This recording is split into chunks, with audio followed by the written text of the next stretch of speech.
Buenos días para todos. Mi nombre es Andrés Mesa Arteaga, del grupo 02, y vengo a hablarles de Thomas Kuhn. En cuanto a las generalidades, tengo que decir que Thomas Kuhn nació el 18 de julio de 1922 en Ohio y murió el 17 de junio de 1996 en Massachusetts debido a cáncer de pulmón. Murió a la edad de 73 años.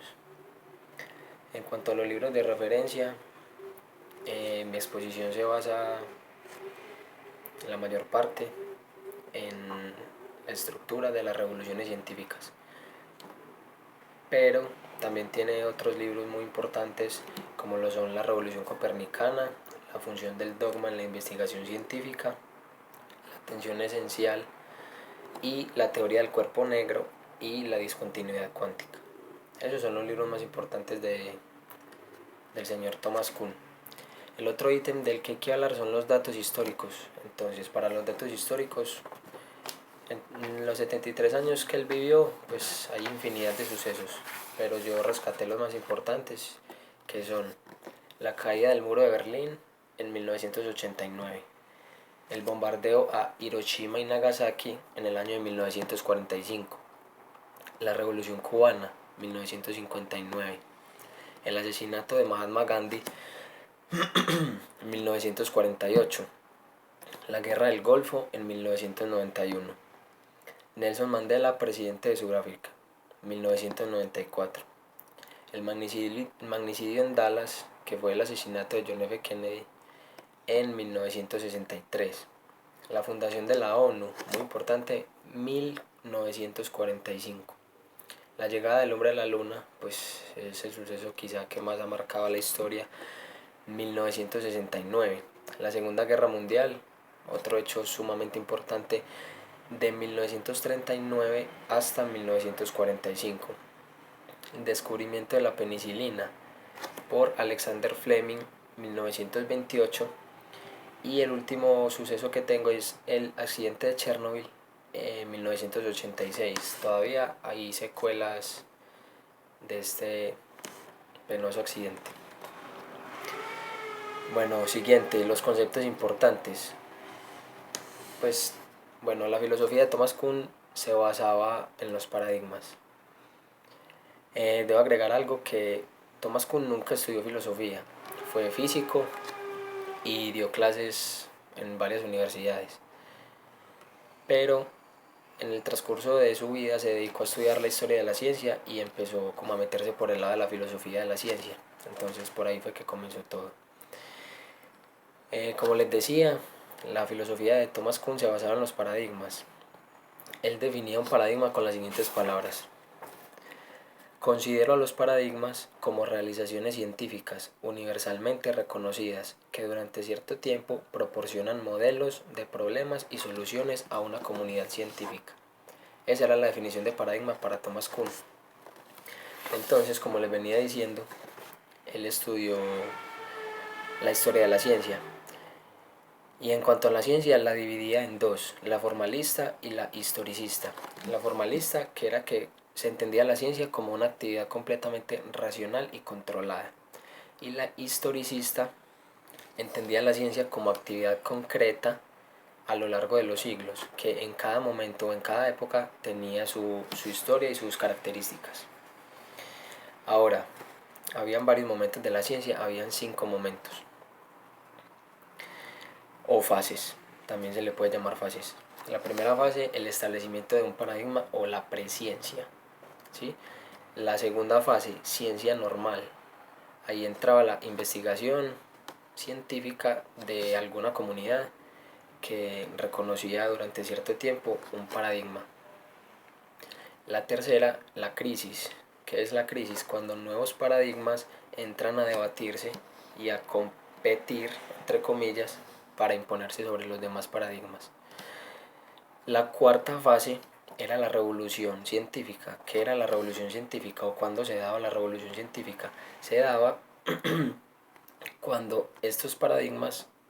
uno de estos paradigmas sustituye al paradigma tradicional, es decir, cuando un nuevo paradigma se cambia por el anterior.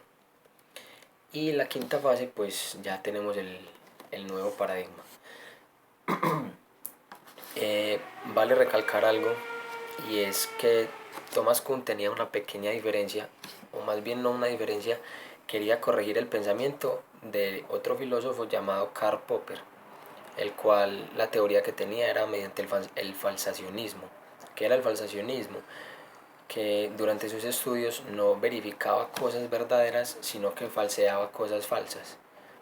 Entonces Thomas Kuhn no estuvo como de acuerdo con eso, y uno de los primeros filósofos que adoptó el término paradigma fue Platón, pero fue en una época mucho más antigua. Entonces Thomas Kuhn lo que hizo fue sustituir o cambiar o adoptar el concepto de paradigma a la época.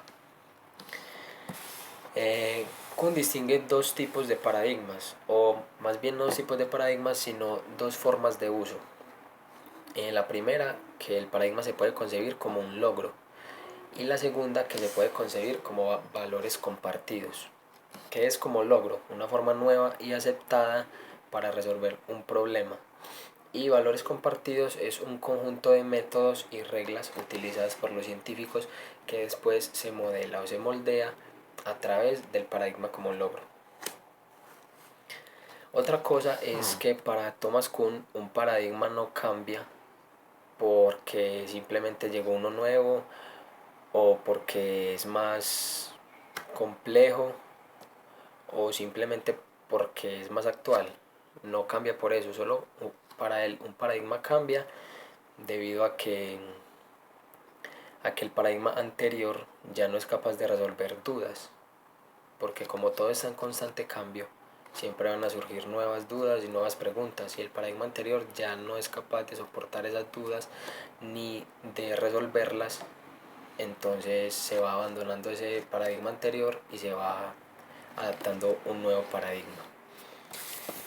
También hay que decir que para Thomas Kuhn no se pueden abandonar todos los paradigmas, es decir, siempre se tiene que estar en un paradigma, siempre se abandona uno, pero tiene que llegar uno nuevo. Muestra que la ciencia no es solo un contraste entre teoría y realidad, o sea, no es solamente un método científico que va a través del tiempo, sino que hay diálogos y debates entre las personas que defienden un paradigma, los que defienden otro paradigma, y así siempre va a haber un debate para saber cuál es el paradigma que más se acomoda. También dice que la actividad científica es influenciada por el mundo exterior. El método de su filosofía, comprensión de las épocas y sus teorías, analizando su relación, es decir, no importa que las teorías anteriores tengan un valor hoy en día, sino la validez científica de su época. Es decir, no importa si la teoría del Big Bang tiene validez hoy en día, simplemente se valida según la época en la que existió. ¿Qué más puedo decir yo? Se puede denominar un paradigma como una macroteoría que se acepta de forma general y a partir de la cual se realiza la investigación. El objetivo es aclarar posibles fallos. Bueno, hay varios ejemplos de paradigmas o de teorías. Por ejemplo, está la teoría geocéntrica, la teoría heliocéntrica. Ya después entra Galileo Galilei. Bueno, entran muchas personas a debatir eso y cada uno tiene su punto de vista. Y pues con el transcurso del tiempo, de los años, esas teorías han sido refutadas y han entrado nuevas teorías. Es como el resumen de la filosofía de Thomas Kuhn. Tejido. Bueno, aquí tengo el tejido. Por si no se ve muy bien, color naranjado, color negro y color azul. ¿A qué hace referencia este tejido? Hace referencia a la parte en la que dije que para Thomas Kuhn el cambio de paradigma no se da porque sea más reciente o más complejo, sino porque el anterior ya no es capaz de resolver las dudas que se presentan. Entonces, el tejido mío es un paradigma. Digamos que es el paradigma antiguo. Este es el paradigma antiguo. Esta parte negra Es, digamos, un momento de transición en el que se debate a ver si el paradigma sí funciona, qué dudas resuelve, qué dudas no puede resolver. O sea, ese momento como del cambio del paradigma. Y ya este tejido azul es el nuevo paradigma. O sea, ya este queda refutado, ya queda olvidado, por decirlo así, ya no se tiene más en cuenta porque han pasado muchos cambios y muchos sucesos y ya entra este otro nuevo paradigma. Desde el momento en el que el paradigma entra o se acopla la gente a ese paradigma, desde ese mismo momento empiezan a buscarse dudas y preguntas nuevas para ver si el paradigma es capaz de resolverlo. Entonces, bueno, pues aquí está el tejido. Esos son los 5 puntos de la exposición. Entonces, bueno, creo que todo está completo. Muchísimas gracias.